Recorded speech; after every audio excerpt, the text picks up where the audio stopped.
Contract वाली बहू। नरेश की माँ अपने बेटे से मिलने दिल्ली आ रही है। इस बात का पता चलते ही नरेश के दिल में हलचल मच जाती है। नरेश अपनी माँ के स्वागत की तैयारी में लग जाता है। साथ ही उसे डर भी सताने लगता है कि उसकी माँ कहीं अपनी पुरानी जिद पर फिर से बैठ ना जाए। हे भगवान, इस बार बचा लो, अगले साल पक्का माँ की जिद पूरी कर दूंगा। तभी दरवाजे की घंटी बजती है। नरेश दरवाजा खोलता है तो सामने अपने मकान मालिक को देखकर हैरान हो जाता है, क्योंकि उनके साथ एक सुंदर सी लड़की भी थी। अब नमस्ते अंकल, कुछ काम था, मुझे बुला लेते। आपने क्यों कष्ट किया? अरे नहीं नहीं, इसमें कष्ट कैसा, मैं तो बस तुम्हें रीना से मिलवाने आया था। आज से रीना तुम्हारे साथ इसी फ्लैट में रहेगी। अंकल, कोई लड़का फ्लैटमेट नहीं है? एक अनजान लड़की के साथ रहना मेरे लिए थोड़ा अजीब होगा। देखो नरेश, मैं तुम्हें पहले भी बता चुका हूँ कि इस फ्लैट में तुम्हें किसी ना किसी के साथ एडजस्ट करना ही होगा, या फिर तुम अकेले पूरे फ्लैट का किराया दे दो, मैं किसी को नहीं रखूंगा। नरेश अपने मकान मालिक की बात सुन के रीना के साथ रहने के लिए तैयार हो जाता है, पर अंदर ही अंदर उसे ये बात खाने लगती है कि वो अपनी माँ को क्या जवाब देगा जब उसकी माँ रीना के बारे में उसे पूछेगी। दिन बीतने लगते हैं। नरेश और रीना अच्छे दोस्त भी बन जाते हैं, पर अभी भी नरेश अपनी प्रॉब्लम का सॉल्यूशन नहीं ढूंढ पाता। एक दिन नरेश बहुत परेशान सा बैठा होता है।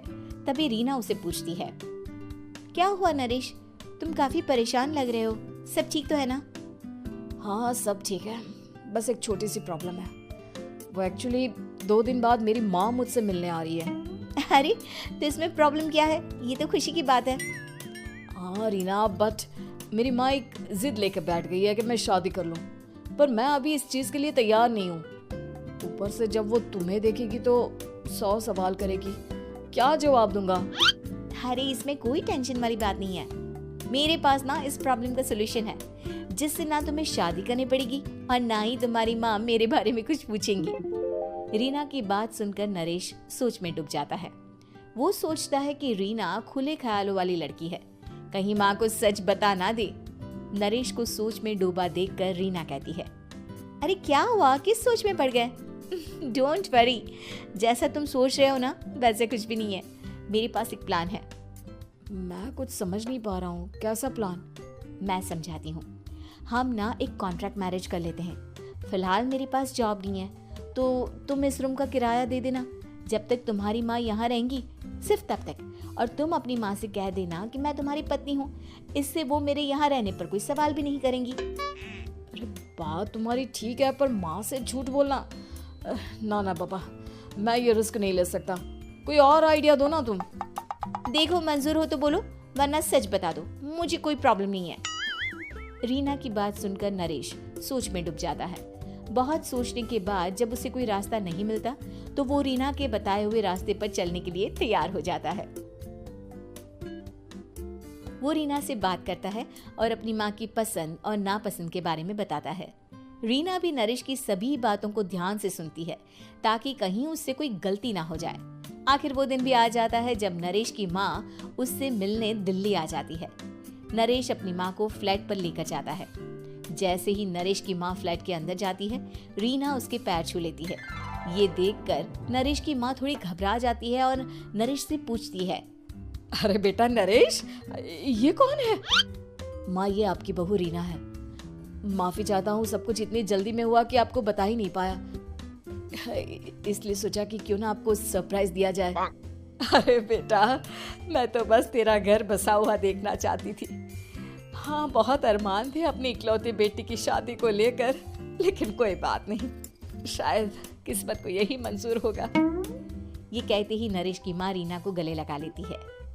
रीना बेटिया, मेरा बेटा ना थोड़ा नादान है, पर तुम काफी समझदार लगती हो, और मैं जानती हूँ कि तुम इसका बहुत अच्छे से ध्यान रखोगी।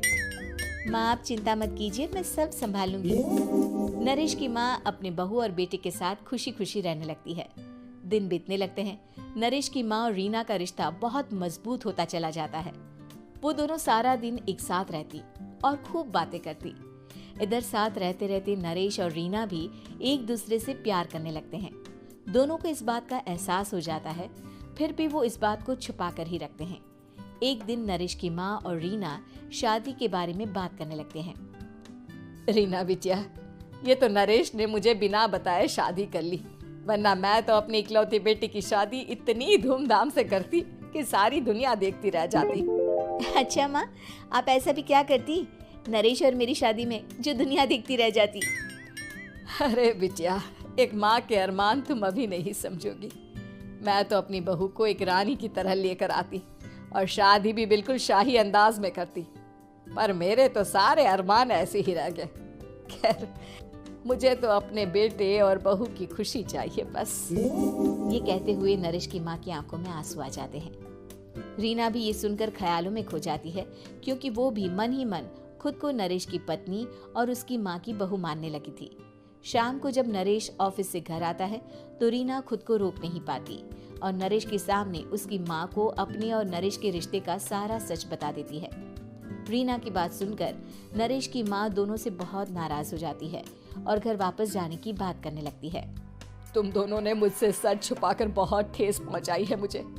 अब तुम लोगों के साथ नहीं रहना चाहती मैं, कल ही वापस चली जाऊंगी अपने घर। माँ, मुझे माफ कर दो, ये सब मैंने रीना के कहने पर ही किया है, वरना मैं भी आपको कभी ठेस पहुंचाने के बारे में सोच भी नहीं सकता। हाँ माँ, हमने ये सिर्फ आपका दिल रखने के लिए किया, प्लीज हम दोनों को माफ कर दीजिए। तुम दोनों ने मेरे अरमानों के साथ खिलवाड़ किया है, और वैसे भी मुझे अपने बेटे के लिए एक अच्छी लड़की ढूंढनी है, इसलिए मेरा यहाँ से जाना ही बेहतर होगा। माँ की ये बात सुनकर रीना खुद को रोक नहीं पाती। माँ, क्या मैं आपके घर की बहू बनने लायक नहीं हूँ? रीना की बात सुनकर नरेश हैरान रह जाता है। नरेश की माँ भी कुछ समझ नहीं पाती। मैं कुछ समझी नहीं, आखिर तुम कहना क्या चाहती हो? माँ, मैं वो नरेश से बहुत प्यार करती हूँ और साथ ही साथ मैं आपको भी अपनी माँ मान बैठी हूँ। आज जब आपकी बातें सुनी तो खुद को रोक नहीं पाई, इसलिए सारा सच आपको बता दिया। रीना की बात सुनकर नरेश की माँ की आंखों में आंसू आ जाते हैं और वो अपने बेटे नरेश और रीना को गले लगा लेती है। मेरे घर की बहू तो सिर्फ रीना बिटिया ही बनेगी। मैं आज ही तुम दोनों की शादी की तारीख निकलवा दूंगी, बस एक बार तुम्हारे घर वाले मान जाए। उसी दिन रीना के माता पिता भी उनके फ्लैट पर आ जाते हैं। दोनों परिवार आपस में बैठकर बातें करते हैं और शादी के लिए राजी हो जाते हैं। रीना भी कॉन्ट्रैक्ट फाड़ देती है और कहती है, सही मायने में मैं अब बहू बनूंगी, अब तक तो सिर्फ कॉन्ट्रैक्ट वाली बहू थी।